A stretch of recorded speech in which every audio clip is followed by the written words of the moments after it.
Ok, pues hoy vamos a continuar con los resultados del pecado y entonces vamos a comenzar la parte de la magnitud de pecado, que es la parte interesante también, porque habla ahí hablamos del pelagianismo, el calvinismo, el semipelagianismo y otras cosas que entonces después entonces tenemos cristología y después tenemos soteriología para la próxima, ya empezando el próximo semestre.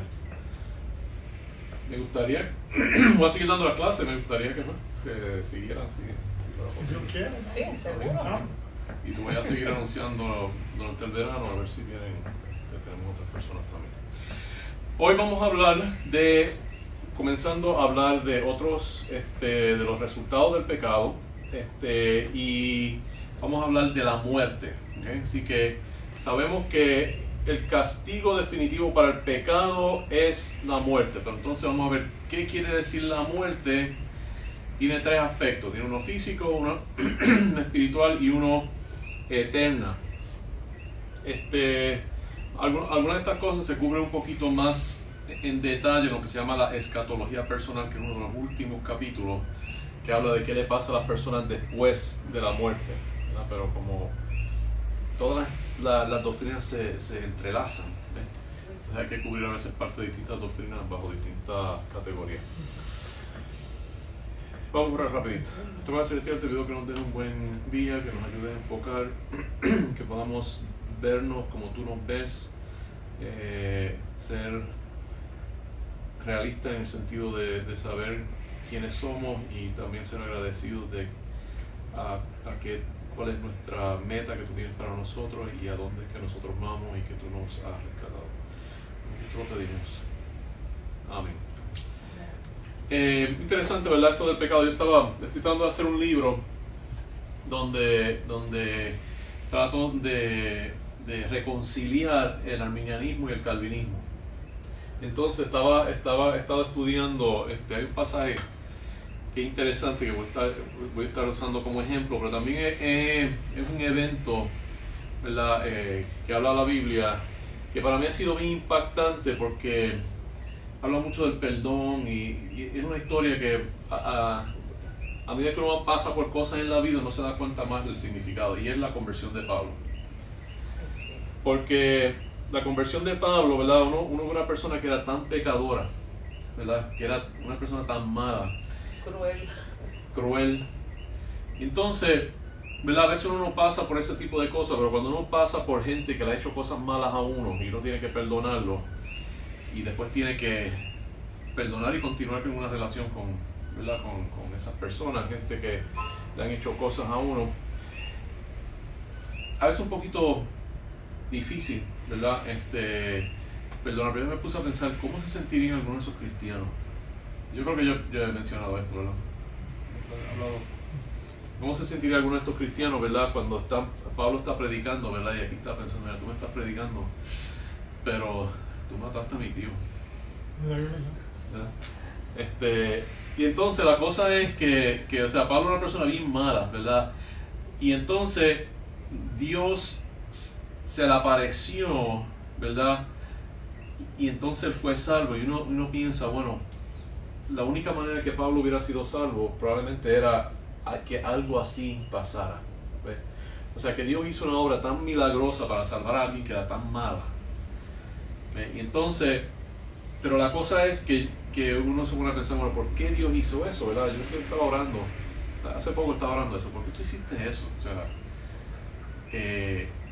coger a alguien tan malo, ¿verdad? Sometiste a la iglesia a eso, ¿ves? O sea, que él persiguió la iglesia, ahora tienen que aceptarlo como un apóstol, ¿ves? Cuando antes había sido su perseguidor. Y para las multitudes que, ¿verdad?, fueron salvos a través de él, eso no era un problema, pero para la gente que sufrieron bajo su persecución, pues eso era un problema más fuerte. Quizás por eso no se tiró tanto hacia la iglesia de los judíos, él se fue a otro sitio, ¿verdad? Se fue a los gentiles. Pero la cosa es que si Dios quería hacer el punto que nosotros todos somos pecadores, que no estamos buscando a Dios y que Él tiene que hacer un milagro para venir y salvarnos, ¿verdad? Esa es una de las maneras más efectivas, salvar a alguien como Pablo, ¿ves? Porque Él era una persona que estaba en contra de Dios, atacando todo ¿verdad? Atacando a Jesucristo, persiguiendo a la iglesia. Una persona que jamás hubiera aceptado a Jesucristo, excepto que Jesucristo hubiera hecho ese tipo de milagro para revelársele, ¿verdad? Y entonces él fuera salvo. Pero en cierto sentido, todos nosotros, ¿verdad? Eso representa en un sentido grande lo que para todos nosotros también es cierto, yo pienso, ¿verdad? Por eso, ¿verdad? Es importante que nosotros nos veamos como de verdad somos, que todos nosotros somos en cierto sentido como Pablo. Así que volvemos otra vez a las consecuencias del pecado. Ese es el modo de introducción. Vemos, ¿verdad?, que desde el principio, ¿verdad?, el primer libro de la Biblia habla de la entrada de la muerte, y lo vemos en Génesis 2:17, dice: mas del árbol de la ciencia del bien y el mal no comerás, porque el día que de él comieres ciertamente morirás, ¿verdad? Y sabemos que la serpiente retó esa verdad, y entonces cuando Eva comió, pues al no morir instantáneamente, pues entonces Adán decidió comer. Pero yo pienso que Adán lo usó a ella como un experimento, ¿verdad?, a ver qué pasaba. Así que ya él había abdicado su responsabilidad, porque dice que Eva se lo dio a su esposo con ella, her husband with her. O sea, que parece que Adán estaba allí, estaba oyendo todo eso que estaba pasando, no dijo nada, dijo: dejó que pasara, a ver. Vamos a ver qué pasa. Ya cuando él dijo vamos a ver qué pasa, y él pecó, porque su responsabilidad era, Él era el profeta de Eva, ¿verdad? Él tenía que apoyar lo que él había dicho y protegerla. Por eso el pecado entró a través de Adán, pero no dice que el pecado entró a través de Eva. Romanos 6:22 dice: porque la paga del pecado es muerte, mas la dádiva de Dios es vida eterna en Cristo Jesús, Señor nuestro. Así que la pregunta es, ¿verdad?, el pecado produce muerte, pero entonces, ¿qué es lo que significa la muerte, verdad? Porque vimos que Eva no murió inmediatamente cuando comió, y por eso Adán pensó que él podía hacer lo mismo. Pero si murieron, ¿verdad?, murieron espiritualmente, y comenzó el proceso lento de muerte física, porque todos nosotros poquito a poco nos estamos muriendo, ¿verdad? Y eso en cierto sentido es parte de la misericordia de Dios, ¿verdad? Que nosotros no estamos saludables, ¿verdad?, hasta que lleguemos a los 83 y de momento, ¡boom!, ¿verdad? Estamos 2 meses, de momento nos ponemos bien viejos, entonces nos morimos. Es gradual, ¿verdad? Poquito a poco tenemos una vida entera, porque los jóvenes, ¿verdad?, piensan que tienen una eternidad y llega un punto donde ese pensar, ¿verdad?, da contra una pared a una velocidad alta, y no se da cuenta que eso no es para siempre. Que llega un punto en la vida cuando uno se da cuenta que ya uno no es joven, ¿verdad? Y para muchas personas eso es un cambio tan dramático que es una crisis. Pero Dios nos va dejando que moramos poquito a poco. Yo creo que en parte, ¿verdad?, para que nos vayamos preparando para eso y darnos más y más y más chances de, ¿verdad?, aquellos que no se han preparado para la muerte, que lo hagan. Y aún nosotros los cristianos, ¿verdad?, a medida que tenemos más madurez y más tiempo, como uno dice, bueno, déjame de verdad ver que lo que me queda me cuente, ¿verdad? Pero la muerte física es uno de las consecuencias del pecado. Dice: y de la manera que está establecido para que los hombres que mueran una sola vez, y después de esto el juicio, ¿verdad? Y es bien claro que la Biblia no habla de la reencarnación, ¿verdad? Nosotros morimos y entonces viene el juicio, todos resucitan, algunos para vida y otros para morir de nuevo. La muerte física va a ser un resultado del pecado, pero no está claro si es un resultado activo o pasivo. O sea, era el hombre intrínsecamente inmortal que murió, o un hombre mortal que se le prohibió acceso a la inmortalidad. O sea, si si Adán no hubiera pecado, ¿hubiera vivido para siempre o tenía que tener acceso al árbol de la vida? ¿Verdad? Eso no está muy claro. Y el pecado, ¿verdad? Jesucristo, que nunca pecó, como quiera murió, aunque él aceptó el pecado de nosotros y fue como resultado del pecado de otras personas. Pero eso también demuestra que nosotros, aun cuando Adán, ¿verdad? Dios creó a Adán, él era potencialmente mortal. O sea, Adán nunca fue un ser inmortal, era un ser, ¿verdad? Que vimos en sus hijos, ¿verdad? Aunque ya ellos habían pecado. Si alguien hubiera tratado de matar a Adán cuando era inocente antes de pecar, probablemente hubiera muerto también. O sea, era potencialmente mortal, porque eso lo vemos también en Jesucristo. Ahora, el cuerpo que tendremos resucitado es un cuerpo que es inmortal, es un cuerpo que no puede morir. ¿Okay? En Romanos 5:12 dice, la sequedad de mi garganta. Por tanto, como el pecado entró en el mundo por un hombre y por el pecado la muerte, así la muerte pasó a todos los hombres por cuanto todos pecaron. Otra vez, la muerte entró al mundo, no está claro en qué sentido fue que entró la muerte física. Vemos, ¿verdad?, que lo que Adán y Eva, la forma que murieron fue en su forma espiritual, ¿verdad?, no principalmente en su forma física. Así que lo que algunas personas dicen, y también por ejemplo está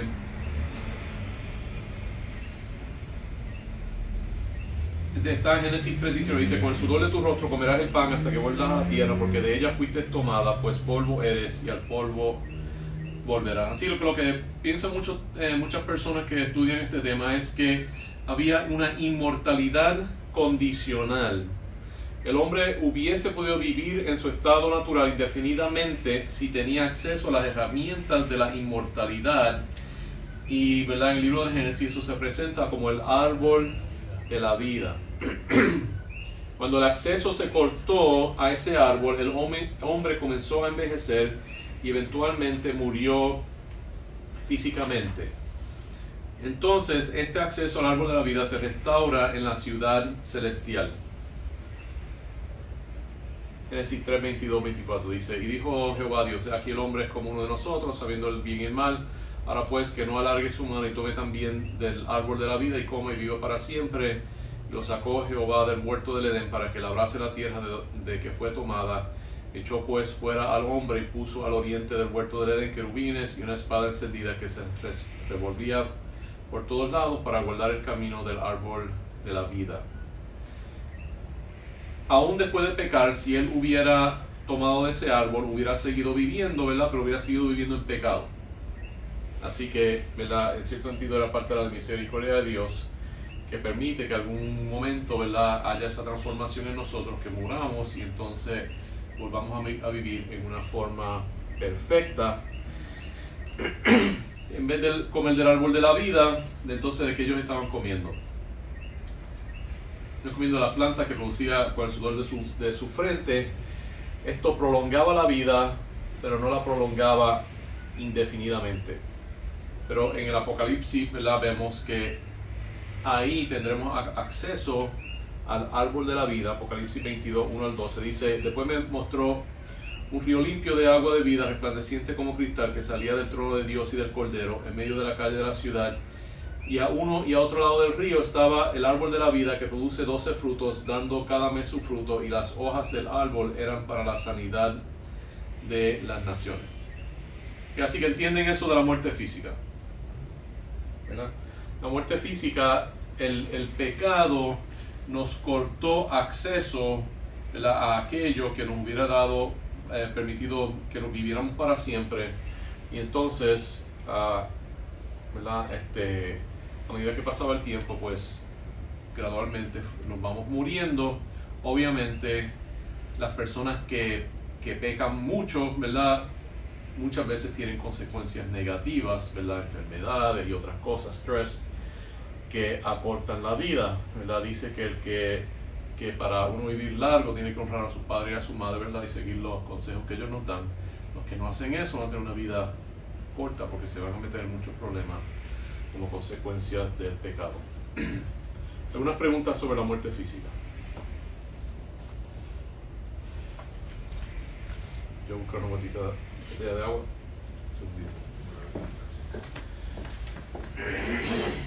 Al principio era física, eterna y no la mano. Física, espiritual y eterna. Espiritual, Ya discutió la primera. sí.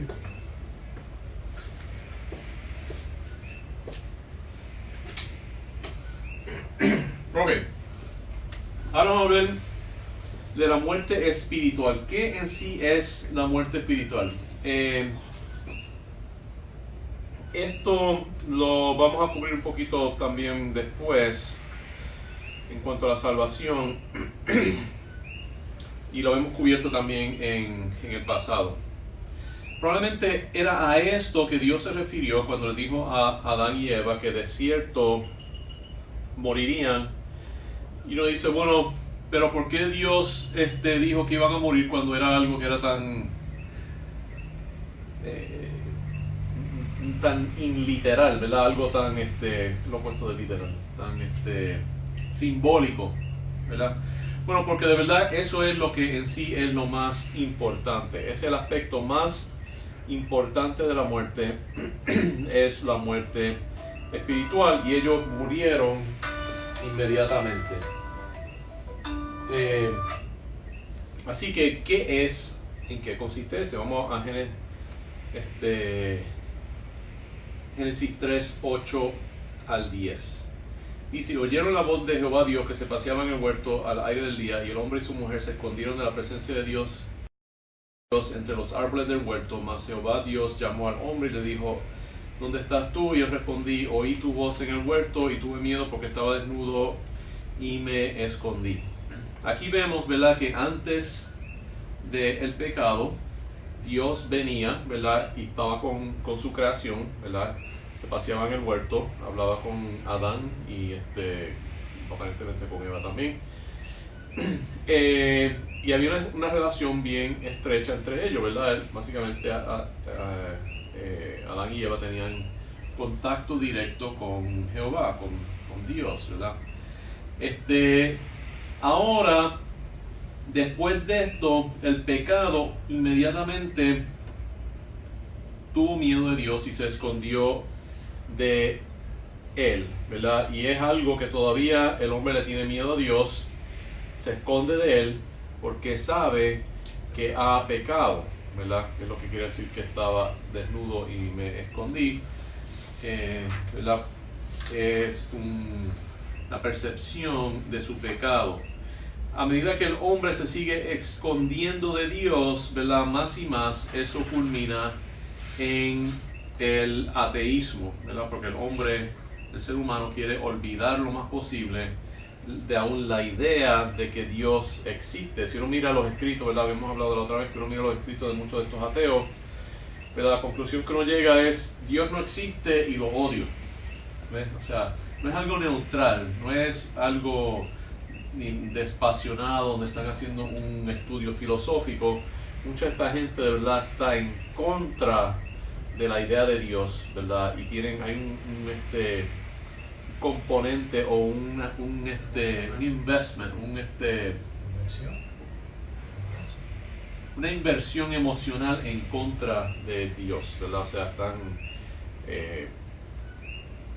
una emoción que ellos han, o sea, que está invertida en ese esfuerzo de tratar de disipar todas las cosas. No es como decir, yo no creo en los gnomos ni en las hadas, pues simplemente no crea sentimientos hacia mí, simplemente descarto eso y no existe. Uh-huh. Pero con Dios es lo opuesto, siempre hay esa animosidad. Exacto. Pero no solamente el hombre huyó de la presencia de Dios, Dios también sacó al hombre de su presencia. Dice: y lo sacó Jehová del huerto del Edén para que labrase la tierra de que fue tomado. Echó pues fuera al hombre y puso al oriente del huerto del Edén querubines y una espada encendida que se revolvía por todos lados para guardar el camino del árbol de la vida, ya lo habíamos leído.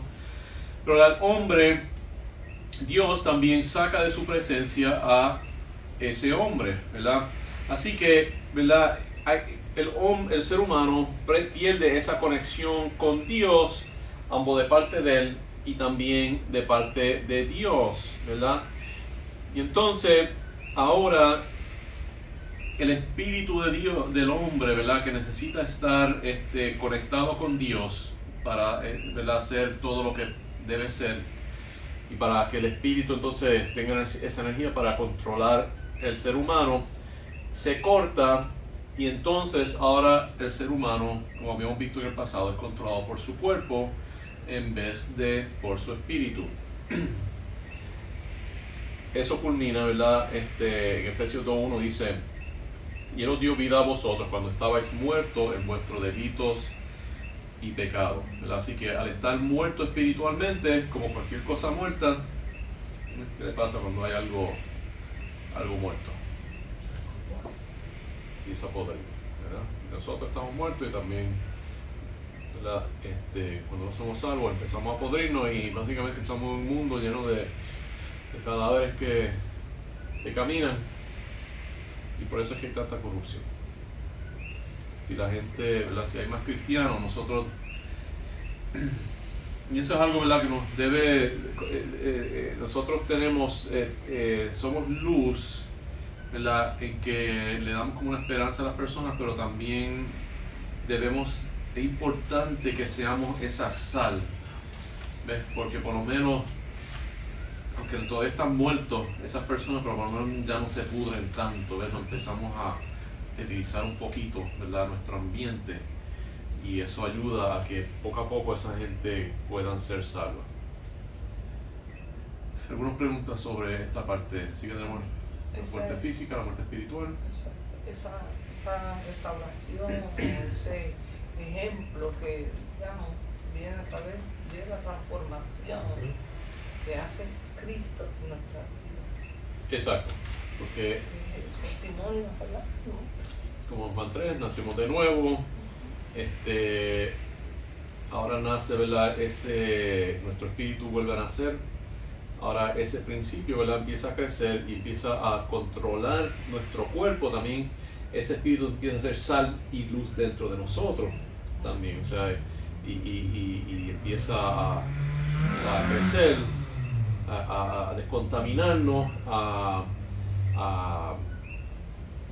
ayudarnos a ver, ¿verdad? Cómo es, y eso uno lo debe ver en las personas cuando son salvas. Una persona verdaderamente salva, los ejemplos que yo he visto donde las personas verdaderamente son salvas, empieza a ver esa transformación que estamos viendo. Entonces, podría decirse que el proceso de santificación es un proceso regenerativo hacia revertir ese decay en el ser humano espiritualmente hablando. Exacto, es regenerativo, pero también es restaurativo. Regenera algo nuevo que nunca estaba ahí, pero se supone restaura lo que era la persona a lo que debe ser, y también debe empezar a restaurar las relaciones en cual esa persona está envuelta. ¿Ves? O sea, ahora esa persona empieza a llevarse mejor con las personas que los rodean, ¿ves? Con su familia, a su pareja, a sus hijos, sus padres, el resto de la familia, gente en su trabajo, y empieza, ¿verdad? Como otra vez, como la idea de la levadura, ¿verdad? Que uno lo pone y eso empieza a regar, pero esto es una infección positiva, ¿verdad? En vez de una infección negativa, infección de vida.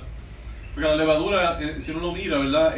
Coge algo que está muerto, que es la harina, ¿verdad? Y le da vida. Eso crece y se riega y le da vida, ¿verdad? Y convierte ese canto de lo que sería una galleta, lo convierte en pan. Algo muy bueno, ¿verdad? Sabe bien bueno cuando uno se lo come. Pero yo pienso también que nosotros a veces limitamos ese efecto a la familia y a la iglesia. Y yo creo que nosotros deberíamos ser levadura y que diga sal y luz en toda la sociedad. Y nosotros deberíamos tratar de transformar completamente a nuestra sociedad, ¿verdad? En todos los niveles. Y eso es algo difícil porque la gente, nosotros queremos ser luz, pero en cierto sentido como que no queremos ser sal. Y nosotros no queremos tirar, ¿verdad?, a tener un impacto en las cosas que son más problemáticas. Por ejemplo, son pocos los cristianos que se tiran a la política. La política es sucia, nos contaminamos. Pero a menos que nosotros podamos decir, porque entonces si la política es sucia, ¿verdad?, y el gobierno es corrupto y el gobierno es sucio, nosotros deberíamos hacer una de dos cosas: o tratar de eliminarlo, ¿verdad?, porque si hay algo corrupto no debería existir en este mundo, ¿ves? Así que o es ilegítimo y debemos reemplazarlo. Entonces, ¿con qué lo vamos a reemplazar? Porque la pregunta es si nosotros lo reemplazamos con el gobierno de la iglesia. Pero eso ya se probó y eso no funciona, ¿ves? Esa no es la solución.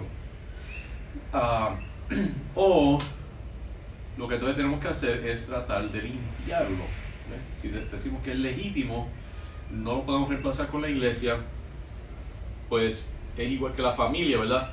La familia es algo tremendo, pero no lo podemos reemplazar con la iglesia. La iglesia no es la familia, la iglesia es la iglesia. En cierto sentido es como nuestra familia, pero no sustituye. Si una familia está demasiado en la iglesia, eso puede ser un problema, eso puede destruir la familia. O sea, hay que tener un balance, hay que darle tiempo a todas esas relaciones que nosotros tenemos, pero también en el ámbito público, ¿verdad? Nosotros deberíamos ir y tratar de hacer limpieza también. ¿Ven? O si es algo que es ilegítimo, entonces tratar de eliminarlo. ¿Entiendes lo que estoy diciendo? Hablando de la sal y la luz. Así que la muerte eterna es el otro. Lo que estábamos diciendo eso porque, ¿verdad?, estamos hablando de esa muerte espiritual donde, ¿verdad?, está. Y la cosa es que si tenemos gente muerta en el gobierno, pues obviamente va a estar corrupto, ¿verdad? Si pudiéramos cristianos, uno esperaría, ¿verdad?, que sería menos corrupto porque el Espíritu Santo ahora estaría ahí adentro. Y es interesante que hubo un gobernante que Pablo convirtió, que se llamaba Sergio Paulo. Inmediatamente después que ese gobernante se convirtió, el nombre de Pablo cambió de Saulo a Paulo, y era el mismo nombre de ese gobernante. Y digo, wow, eso es interesante, porque cambió el nombre ahí en ese momento. Y alguna gente piensa que esa persona, porque entonces el próximo parada que hizo Pablo fue en una ciudad en Grecia, y aparentemente ese señor era de ahí, de esa ciudad, y parece que él se hizo patrono de Pablo, le financió parte de las misiones de su misión y lo mandó a su familia a ese pueblo. Así que uno esperaría que ahora ese gobernante que es salvo, pues gobernaría un poco distinto, ¿verdad?, cuando era un pagano. Así que, otra vez, volviendo a la muerte eterna. Perdone que hable alguna de estas cosas, pero para ver, eso era en parte de las relaciones que Dios va restaurando, ¿verdad?, de esa muerte que regenera y también restaura todo a como debe ser, ¿verdad? Familia, sociedad, nosotros, gobierno, todo lo va regenerando, lo saca de esa muerte. Pero aquellos que no participan, ¿verdad?, en esa renovación espiritual, esa resurrección espiritual que Dios nos da, entonces entran a la muerte eterna. Cito a Mateo 25, 24 al 40, que es bien largo, y voy a leer Apocalipsis 20, 11 al 15, que dice: y vi un gran trono blanco y al que estaba sentado en él, de delante del cual huyeron la tierra y el cielo, y ningún lugar se escondió para ellos. Y vi a los muertos grandes y pequeños de pie ante Dios, y los libros fueron abiertos, y otro libro fue abierto, el cual es el libro de la vida, y fueron juzgados los muertos por las cosas que estaban escritas en los libros según sus obras. y el mar entregó los muertos que había en él, y la muerte y el Hades entregaron los muertos que había en ellos, y fueron juzgados cada uno según sus obras, y la muerte y el Hades fueron lanzados al lago de fuego, de la muerte segunda, y el que no se halló inscrito en el libro de la vida fue lanzado al lago de fuego. Okay. Aquí fíjense que la muerte y el Hades fueron lanzados al lago de fuego. Las personas ahora mismo no están en el lago de fuego. Ellos están en un sitio, en un lugar temporero, ¿verdad? Esperando a ser juzgados, ¿verdad? Según la descripción de Enrico y Lázaro, pues vemos que es un sitio donde, ¿verdad? Ahí ya comienza el castigo, pero no es el sitio final, ¿verdad? El sitio final es un sitio aún, ¿verdad? De un juicio más intenso todavía. Después se habla, cuando hablan de lo que llaman la escatología, se habla del cielo y del infierno y todo eso. Eso lo hacemos en más detalle, pero aquí lo cubrimos para saber que en eso es que termina la muerte en cuanto a la muerte eterna, ese castigo para siempre y para siempre, separado de Dios, separado de las otras personas. Así que esa es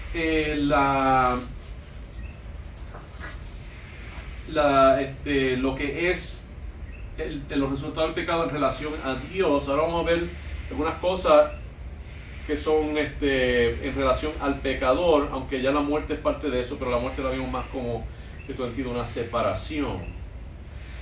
Así que lo primero que vemos es que lo que hace el pecado tiene unas consecuencias en la persona. La persona va cambiando a medida que va pecando, y es bien importante saber estas cosas porque algunas personas excusan su pecado diciendo que, usando alguna de estas excusas. Así que vamos a ver alguna de estas. Una de las cosas que vemos es que primero la persona se esclaviza. ¿Okay?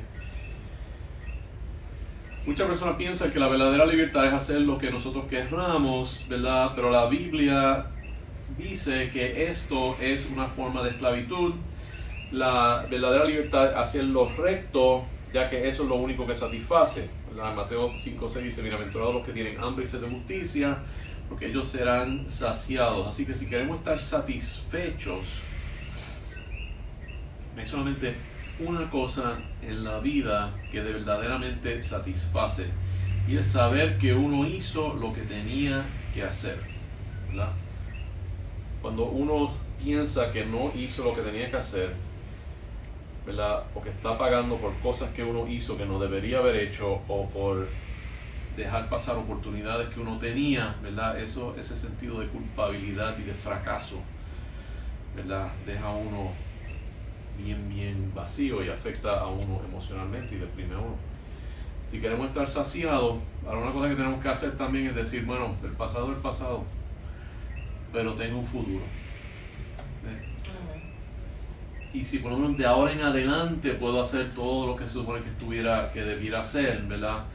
Pues ahí entonces, aunque quizás nos da dificultad perdonarnos a nosotros mismos por nuestro pasado, pero vamos a estar mucho más satisfechos si nosotros hacemos esa rectitud, ¿verdad? Esa justicia, porque la palabra de justicia es la palabra rectitud, así que es hambre y sed de rectitud, de hacer lo que es justo, hacer lo que es recto. Eso es lo único que satisface.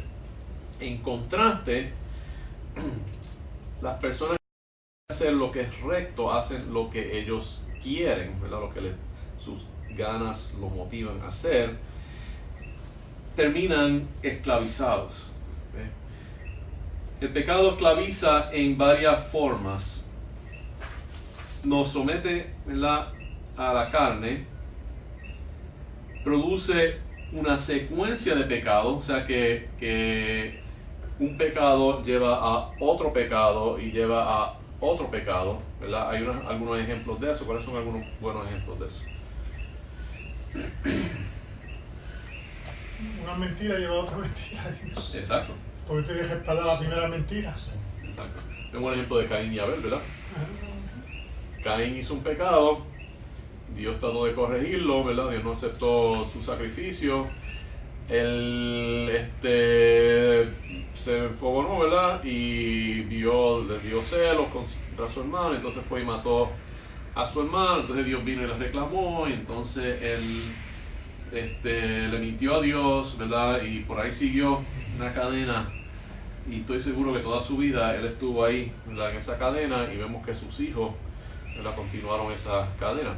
Bajo mundo, empiezan vendiendo droga, hay una disputa, hay un asesinato, comienza una guerra entre pandillas, y a veces hasta los familiares, los inocentes, siguen pagando, y sigue eso perpetuándose, expandiéndose y fuera de control. Exacto.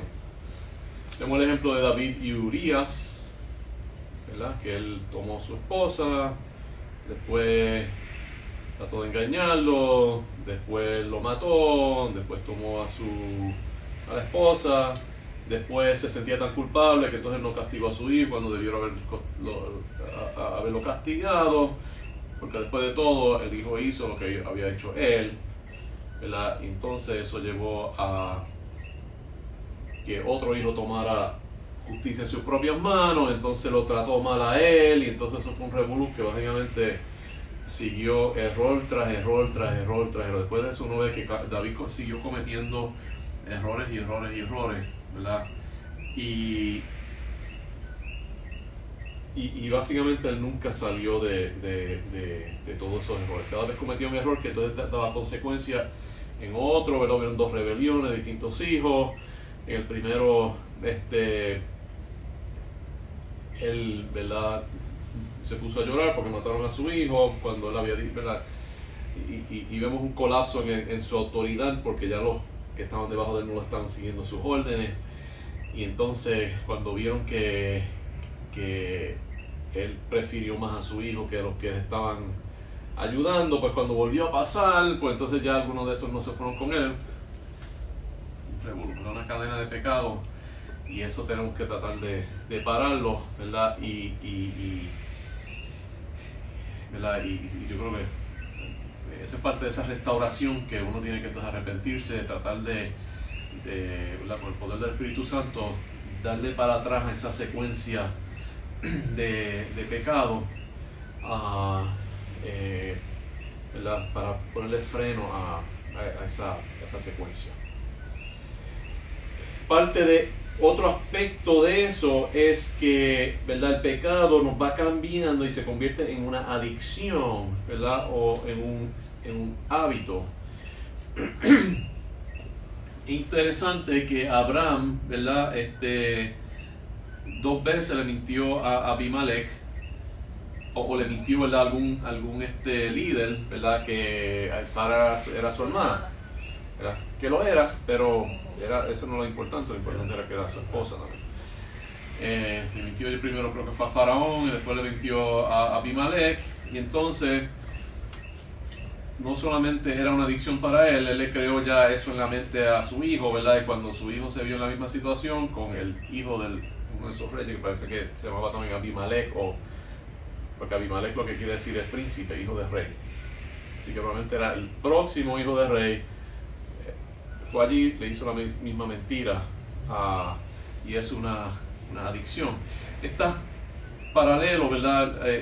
Algunos escépticos lo usan como una idea de que son distintas historias que se mezclaron, ¿verdad?, y se pusieron en distintas formas, pero la cosa es que uno ve que la gente sigue cometiendo los mismos errores. Jacob ¿Ves? siguió. A veces sí que era tramposo. Pues, consiguió. Ese sí que era más malo. Exacto. Jacob uno ve que seguía peleando y seguía, en la vida era siempre como que lo mismo, seguía de distintas formas. Romanos 6, 17 al 19 dice: pero gracias a Dios que aunque erais esclavos del pecado, habéis obedecido de corazón aquellas formas de la doctrina a la cual fuisteis entregadas, y libertados del pecado, vinisteis a ser siervos de la justicia. Entonces la cosa es que nosotros no podemos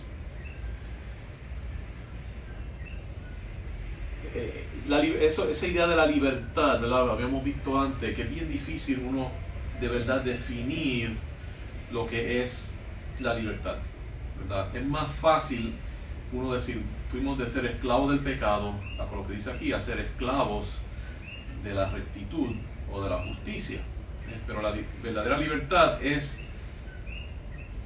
tener un siervo distinto que nos lleva a el potencial más grande. Interesante cuando uno ve, ¿verdad? En el Éxodo, ¿verdad? Que muchos de estos temas, por eso uno sabe que la Biblia es cierta, porque uno ve como Dios está enseñándonos ciertos temas, ¿verdad? A través de toda la Biblia, ¿verdad? En distintas formas. Y aún en el Génesis, ¿verdad? Que es un libro tan y tan antiguo, uno ve cómo se brega con unos principios que son tan fundamentales, ¿ves? Y tan ciertos. Por ejemplo, la historia de José, que es una historia increíble. Es una de esas historias que, o sea, yo no pienso que gente primitiva de ese tiempo pudo haberse inventado una historia como esa. Eso tiene que haber sido cierto y tuvo que haber sido la revelación de Dios. Pero uno ve cuando salen los hijos de Israel, ¿verdad? Ellos eran esclavos, ¿ves? Entonces Dios dice que los va a librar, ¿verdad? Para que puedan servirle a Él. Pero ¿qué es lo primero que hace cuando Dios los saca de Egipto? ¿Verdad? Después de un tiempito llegan. ¿Qué es lo que Dios entonces hace?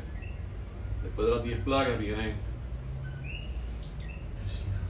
el Sinaí, vienen los 10 mandamientos. Entonces dice, bueno, Dios los sacó de Sinaí para entonces oprimirlo. La cosa es que no, Dios le dio esos 10 mandamientos porque esa es la única manera de que ellos mantener su libertad.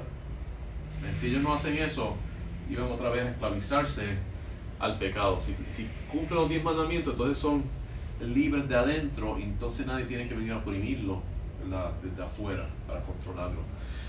Así que para ser libres tenemos que ser siervos de algo que nos liberta, que es la justicia. Más adelante, si seguimos leyendo en ese mismo pasaje, dice, pero cuando erais esclavos del pecado, erais libres acerca de la justicia, pero ¿qué fruto tenían de aquellas cosas de las cuales ahora os avergonzáis? Porque el fin de ellas es muerte. Mas ahora que habéis sido libertados del pecado y hechos siervos de Dios, tenéis por vuestro fruto la santificación y como fin la vida eterna, porque la paga del pecado es muerte, mas la dádiva de Dios es vida eterna en Cristo Jesús, Señor nuestro. Tito 3:3-4 dice, pero porque nosotros también éramos en otro tiempo insensatos, rebeldes, extraviados, esclavos de concupiscencia y deleites diversos, viviendo en malicia, envidia, aborrecibles y aborreciéndonos unos a otros. Así que está hablando de esa esclavitud.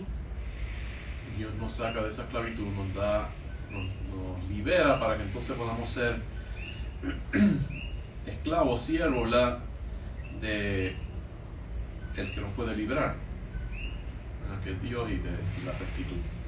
¿Alguna pregunta acerca de ese concepto de la esclavitud y que entonces somos librados de esa esclavitud?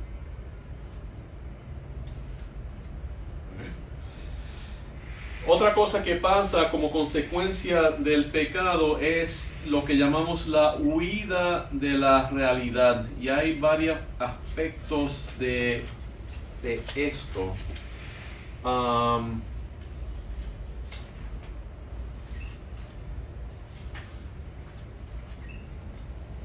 Parte es una ignorancia voluntaria, ¿verdad? Y eso lo habíamos hablado un poquito antes, pero vamos a leer Mateo 23, 29-36, que dice así, dice, hay de vosotros, escribas y fariseos hipócritas, porque edificáis los sepulcros de los profetas y adornáis los monumentos de los justos, y decís, si hubiéramos vivido en los días de nuestros padres, no hubiéramos sido sus cómplices en la sangre de los profetas. Qué cosa que estaban diciendo esta gente, ¿verdad? Porque ¿qué hicieron ellos?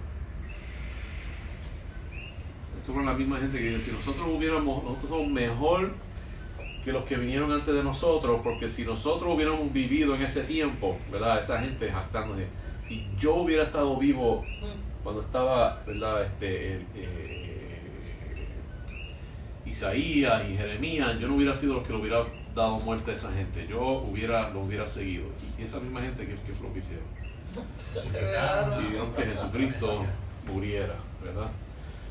Así que probaron que eran peor que sus padres.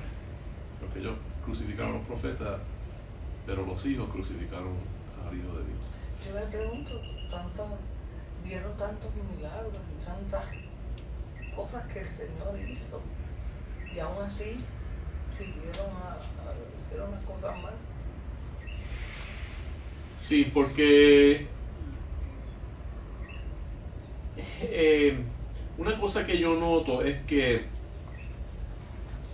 Dios como que hay un balance en la revelación que Él tiene, en el sentido de que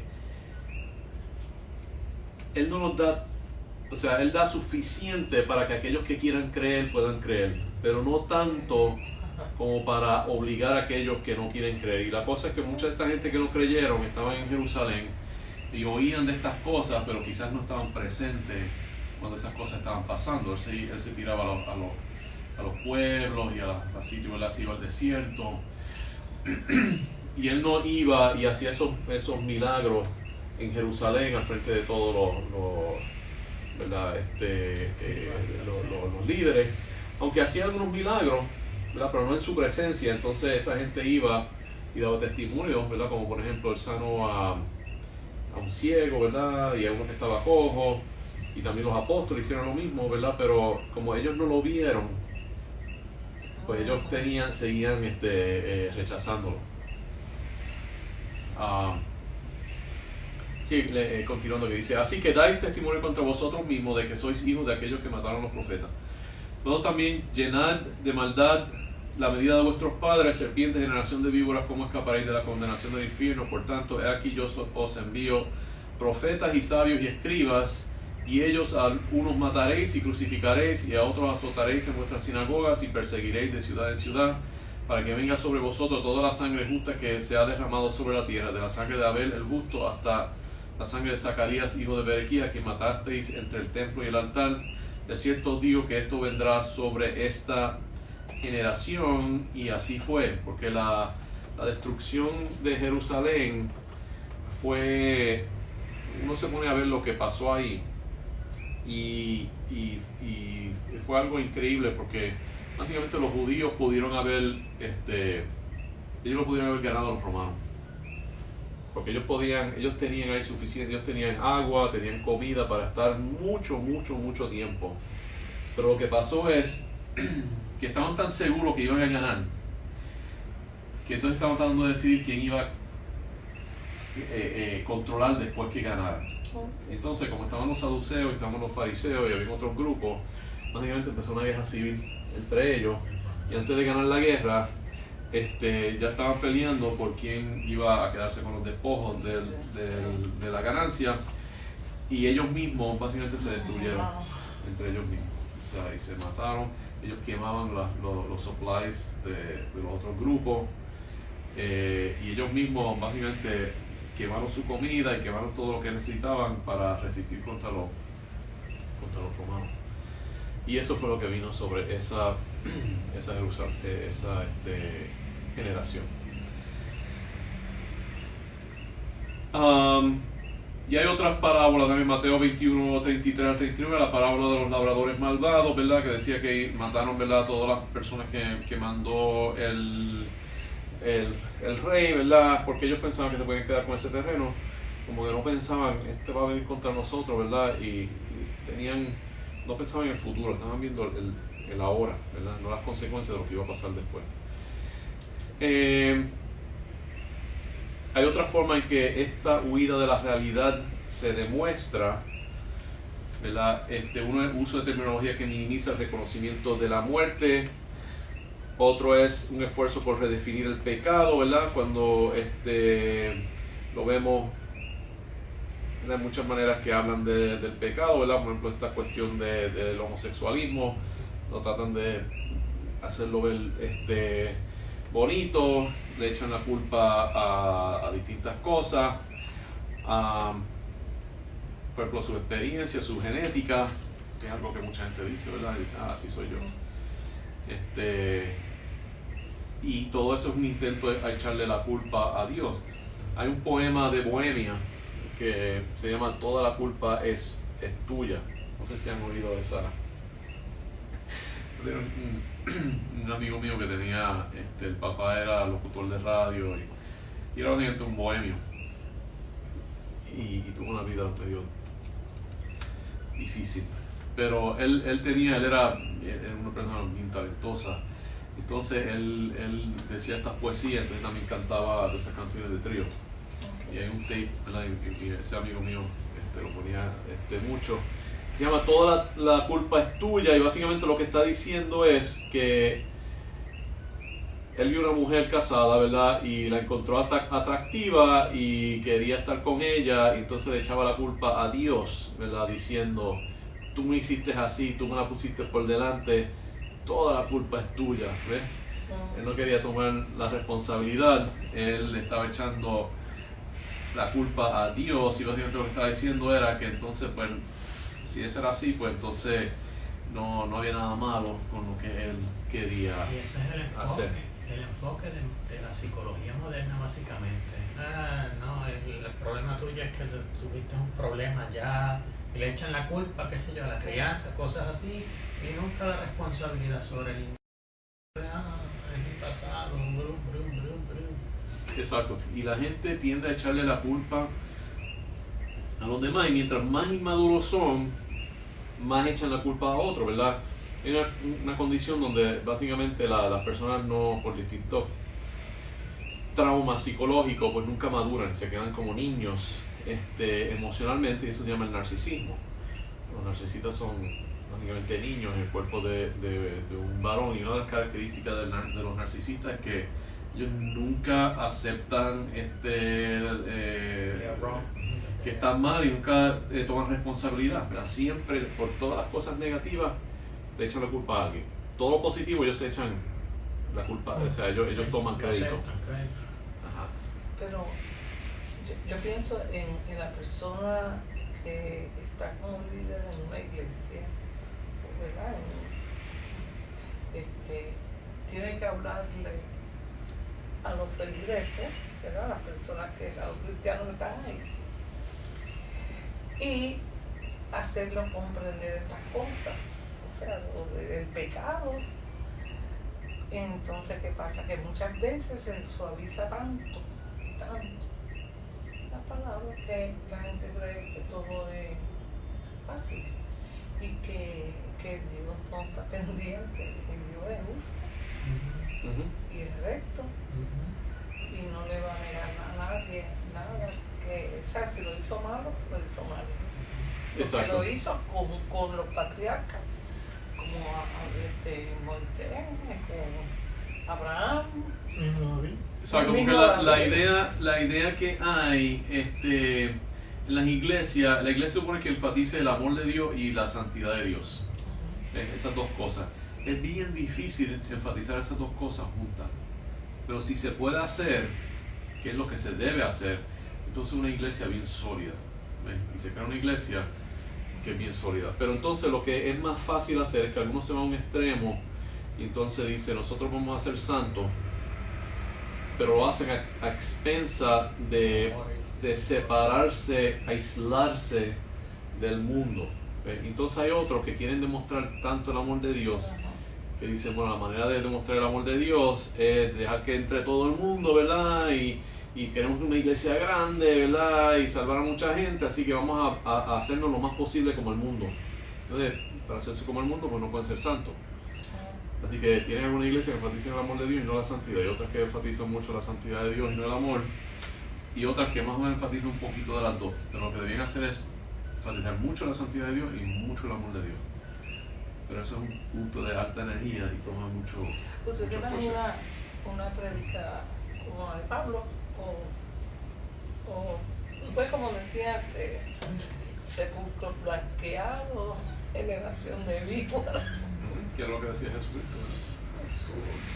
Una prédica así. La gente dice que Dios es bueno y Él va a perdonar esto, el amor de un Dios de amor. Exacto, después se deprimen porque las cosas no le van bien, y no le van bien porque están haciendo cosas que están mal.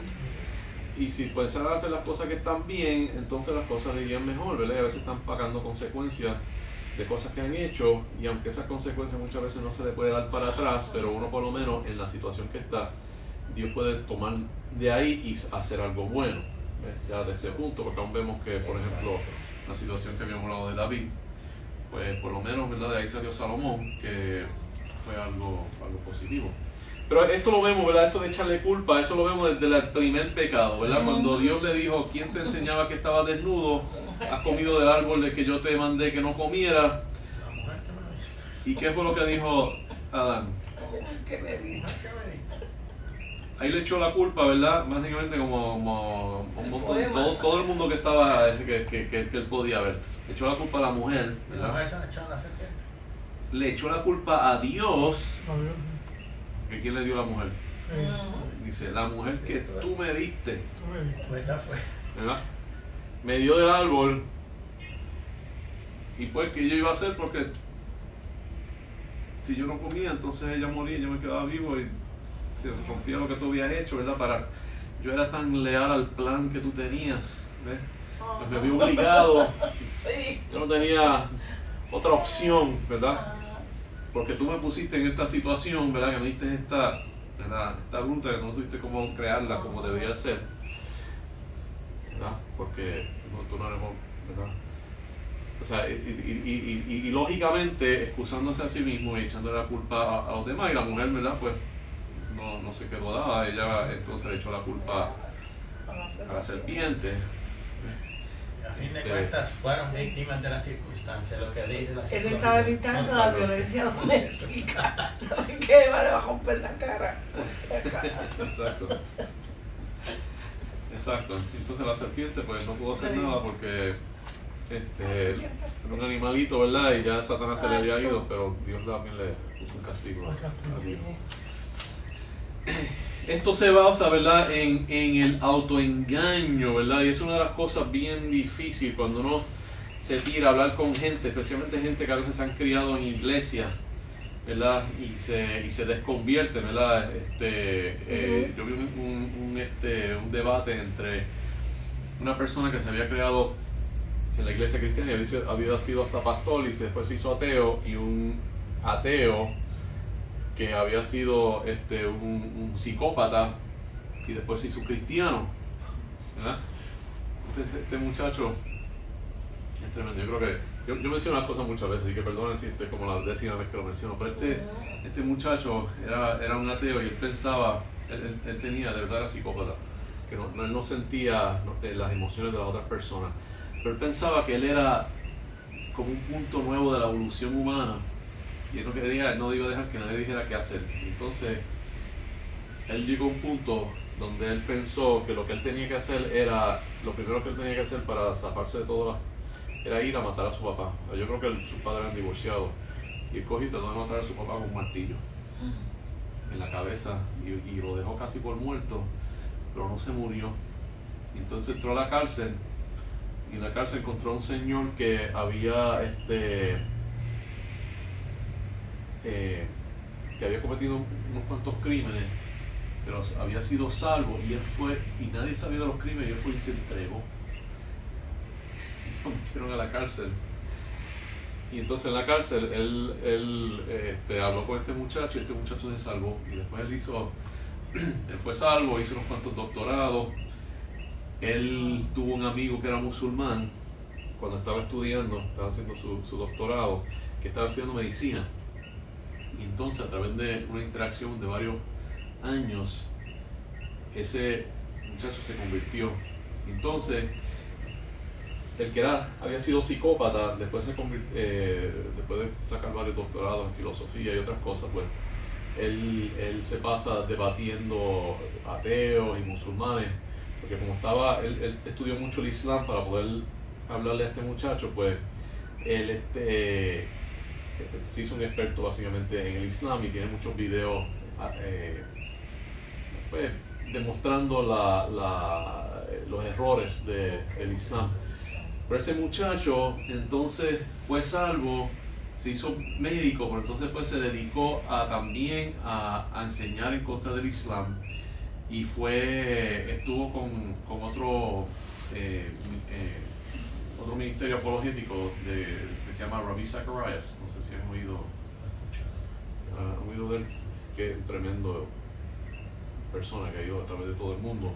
Y estuvo en su equipo evangelístico por muchos años hasta que se murió de cáncer. O sea que esa gente, ¿verdad? De verdad fueron transformadas y cambiadas y Dios los cambió. Pero él estaba debatiendo, ¿verdad? Contra y alguien, ¿verdad? Y Dios lo cambió completamente, ¿verdad? Su personalidad y cómo es él, ¿verdad? Y una persona, ¿verdad? Que es una persona amable y tranquila y calmada. Y estaba debatiendo esta otra persona que se había criado en el Evangelio y después se hizo un ateo, pero se veía la diferencia entre la manera de pensar, ¿verdad? de la persona que era cristiana, que era pausada y lógica y, ¿verdad? Ponía distintos argumentos, explicaba y decía, mientras que el otro, yo creo que era un revolú lo que estaba diciendo y básicamente era todo medio emocional. O sea, que no, que se ve, ¿verdad? Que esta gente, ¿verdad? Están autoengañada y básicamente lo que estaba diciendo este señor era, a menos que yo no lo vea, yo no lo voy a creer. Y entonces, pero eso no hace sentido porque hay muchas cosas en la historia, lo que estamos hablando, el debate era si había evidencia que Jesucristo había resucitado.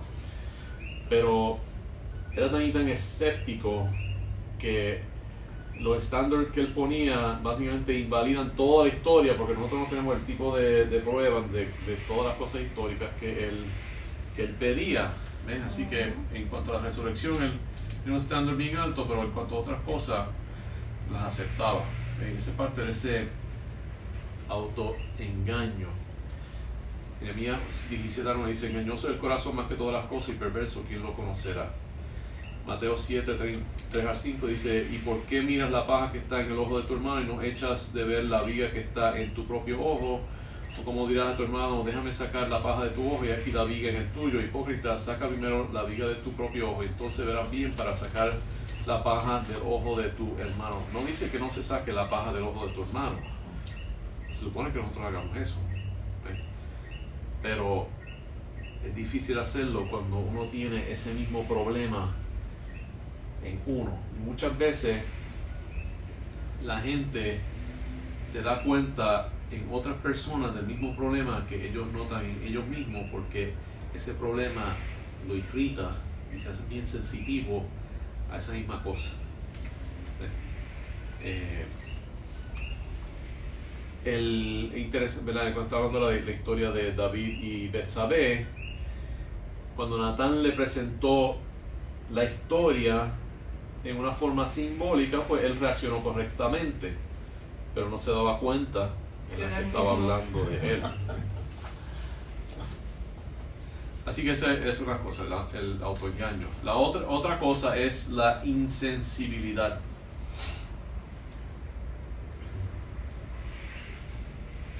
Que ya uno no es sensitivo, ¿verdad? Uno empieza a perder el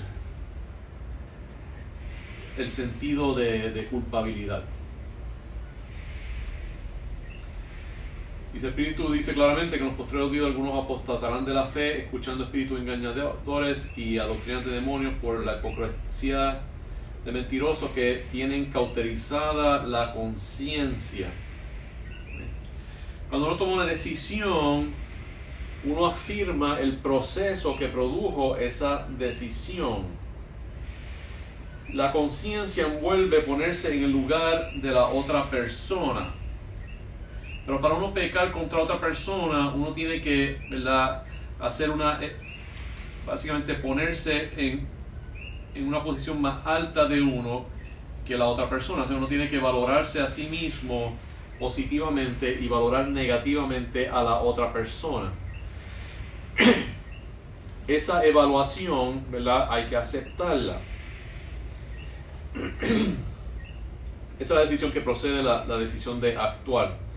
Pero a medida que uno toma la decisión de actuar, uno está afirmando ese sistema de valores. Así que cuando uno actúa en su sistema de valores, ¿verdad?, uno afirma ese sistema de valores. Las acciones cambian nuestras creencias, igual que nuestras creencias cambian nuestras acciones. Las dos cosas están, ¿verdad?, relacionadas.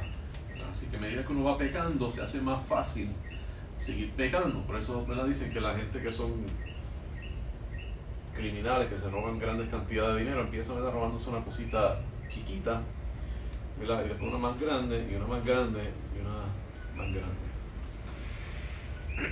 Jesús le respondió y dijo: mi doctrina no es mía, sino de aquel que me envió. El que quiera hacer la voluntad de Dios conocerá si la doctrina es de Dios o si yo hablo por mi propia cuenta. Hay que tener el querer hacer la voluntad de Dios. Las creencias llevan a unas acciones, entonces esas acciones afirman, ¿verdad?, esa creencia. ¿Entienden ese aspecto, verdad? Hay efectos entre la relación entre los seres humanos. Por eso no me recuerdo si cuando estábamos estudiando, ¿verdad?, de dónde salía, yo creo que sí, de dónde salía la fuente del pecado, que alguna gente decía, bueno, es la sociedad, ¿verdad? Sí, en parte es la sociedad, porque el pecado, ¿verdad?, tiene efectos sobre otros pecados. Desde que somos niños encontramos que los otros niños quieren pecar contra nosotros. Empezamos a ver que otras personas son una amenaza, ¿verdad?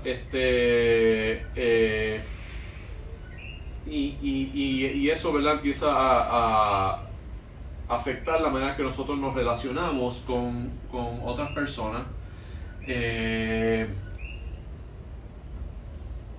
Y entonces también la otra cosa que nosotros vemos, ¿verdad?, que nosotros también somos pecadores, queremos hacer cosas malas contra las otras personas, ¿verdad? Porque así es que es la cosa, ¿verdad? Aun cuando queremos hacerle cosas buenas, siempre hay una mezcla de cosas malas y cosas buenas que queremos hacer. Pues a veces la gente reacciona negativamente contra nosotros, ¿verdad? Y esa humillación, ¿verdad?, también nos causa que nos alejemos de las otras personas. Así que, ¿verdad?, rompe esas relaciones y crea un caos, ¿verdad?, y un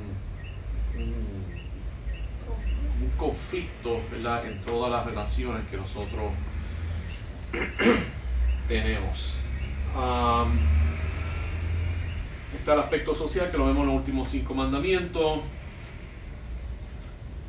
que eran que ¿verdad?, matar. También incluye, ¿verdad?, la violencia en distintas formas, verbal y ¿verdad?, en todas sus formas. Está el adulterio, que incluye, ¿verdad?, todos los tipos de inmoralidad, incluyendo cosas que quizás vemos como más leve, ¿verdad?, como en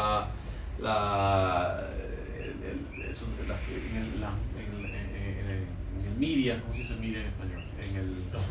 Los medios, ¿verdad?, en los programas de televisión, en la música, en las películas, ¿verdad? Siempre, ¿verdad?, promueven usando eso. Está después también el robar, ¿verdad? Todo el mundo quiere robar. La gente nunca quiere hacer el trabajo que merecen, siempre quieren más de lo que merecen, ¿verdad? Nosotros los médicos, los planes médicos quieren no pagarnos, buscan maneras de no pagar. Muchos médicos hacen trampa, ¿verdad? Todo el mundo se roba los unos a los otros. El gobierno se llena de corrupción. Está la cuestión de las mentiras, de las calumnias, de pegar rumores, ¿verdad?, y de la envidia, de tratar de ser como la otra persona. Aun cuando uno no quiere eso, como la otra persona lo quiere, pues uno quiere tener lo que tiene simplemente porque la otra persona lo tiene, ¿verdad? Y eso va dañando, ¿verdad?, nuestra relación con las otras personas.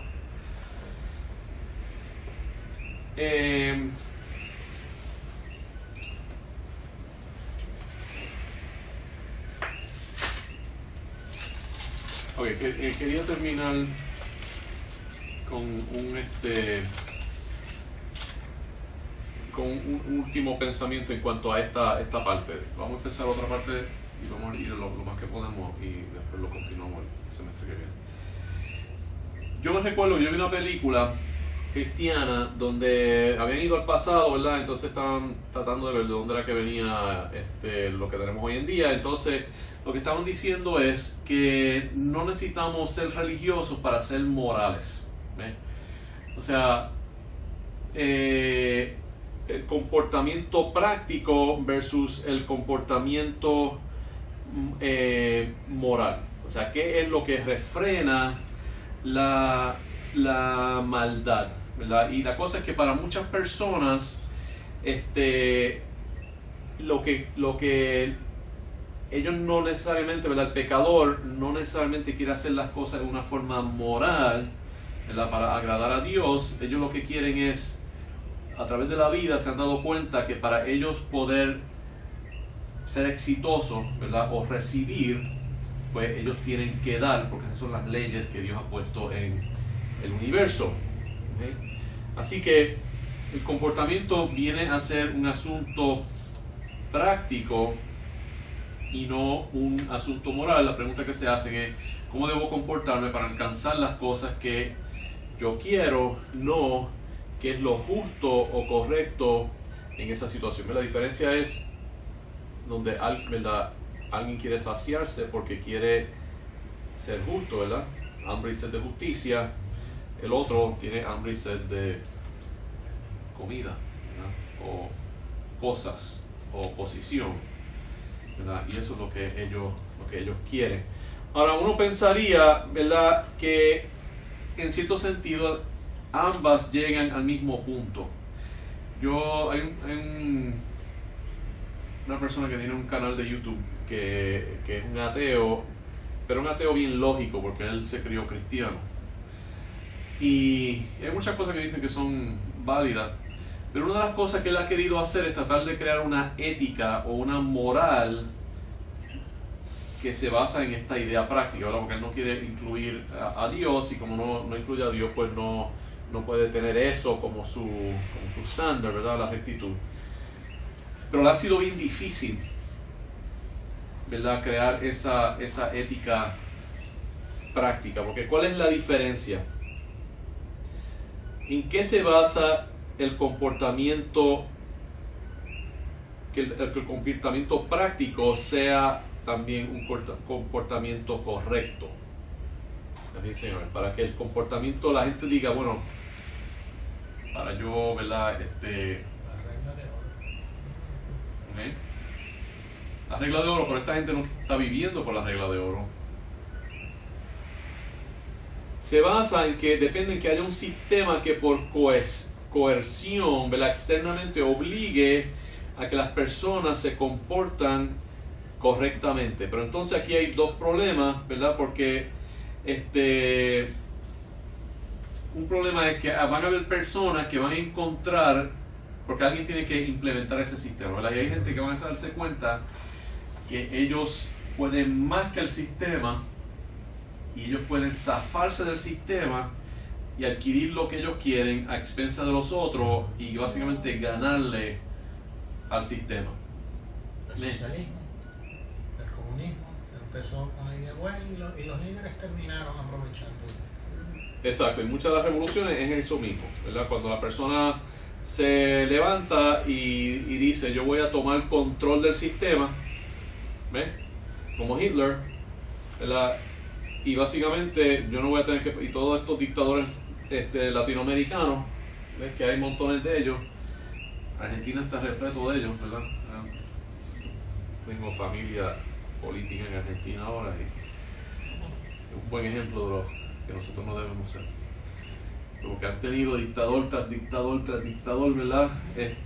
Aun cuando han sido externamente democráticos, pero otra vez, esta gente puede usar el gobierno para treparse, ¿verdad? Y lo que pasa aquí también, ¿verdad? Quizás un poquito menos. Pero el sistema no puede hacer que esta gente, ¿verdad?, bien inteligente y bien conectada y con mucho privilegio, no se salgan con la suya. Entonces, pues, ¿qué evita que esa persona tenga ese pensar, dice, bueno, si yo puedo salirme con la suya y no tengo que pagar las consecuencias, eventualmente me voy a morir, ¿para qué no hacerlo? ¿Ves? Porque no están pensando de que hay unas consecuencias eternas. Y segundo, gente que cree en el comportamiento práctico no pueden crear esa estructura. ¿Ves? Lo que pasa es que en una sociedad donde hay mucha gente que son moral, crean esa estructura para aquellos que no son moral, ¿verdad? Para controlarlos, ¿verdad? Y para inculcarle una idea de que básicamente obligarlos a tener que en la práctica regirse por la regla de oro, para que entonces después en una forma externa puedan entonces ¿cómo se llama? Absorberla, ¿verdad? Y internalizar ese comportamiento. Pero gente que se comportan prácticamente, ¿verdad? Lógicamente que no son morales, sino que son prácticos en su sentido de cómo viven, ¿verdad? No pueden crear esos tipos de estructuras, y entonces pues esas sociedades básicamente nunca avanzan. Entonces ve sitios como Haití, muchos países que son fracasados. ¿Algunas preguntas o comentarios sobre eso?